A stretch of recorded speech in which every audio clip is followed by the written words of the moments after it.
Hi guys, working in Shadowfax Monday to Sunday day 1. Shadowfax లో ఎంత earning వస్తుంది అనుకున్నాం కదా, అంతా డొల్లా అని చెప్పి ఎందుకన్నానో ఇప్పుడు చెప్తా వినండి. ఆన్ చేసిన 5 నిమిషాలకు ఆర్డర్ పడ్డది. ఓకే, బాగుంది.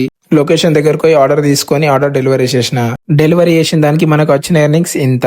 First of all Shadowfax లో కిలోమీటర్ కి ఎంత ఇస్తుండో తెలియదు. మార్నింగ్ బేస్ ఫీజ్ వచ్చేసి 29 రూపీస్ ఉంటది. అంటే అది ఏ ఆర్డర్ అయినా ఉండని, ఎక్కువ కిలోమీటర్ ఉండని తక్కువ కిలోమీటర్ ఉండని, మినిమం నీకు 29 రూపీస్ అయితే పక్కా వస్తాయి ఒక్క ఆర్డర్ కి.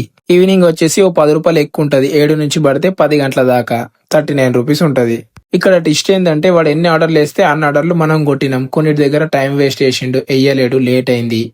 కాకపోతే మనం అన్ని ఆర్డర్లు డెలివరీ చేసినాం. 12 గంటలు వర్క్ చేస్తే మనకు వచ్చిన ఎర్నింగ్స్ ఇది. నాకైతే అస్సలు సాటిస్ఫాక్షన్ అనిపించలేదు. మినిమం ఒక 1500 ప్లస్ అయినా రావాలి కదా. నిన్న మనకి ఇంత ఎర్నింగ్ ఎందుకు అయిందంటే ఇండియా మ్యాచ్ ఉండే కదా, అందుకోసం ఆఫర్ ఇచ్చిండు, అందుకోసం ఇంత ఎర్నింగ్ అయింది. సరే చూద్దాం ఇంకా 5 రోజులలో ఎర్నింగ్స్ లో ఏమైనా చేంజ్ ఉంటుందా లేదా అని చెప్పి. ఇంకా ఏమేం కథ ఉందో షాడో ఫ్యాక్స్ లో వచ్చే వీడియోలో చెప్తా. వీడియో నచ్చితే లైక్ చేయండి, షేర్ చేయండి, ఫాలో చేయండి. ఉంటా మళ్ళా, బాయ్.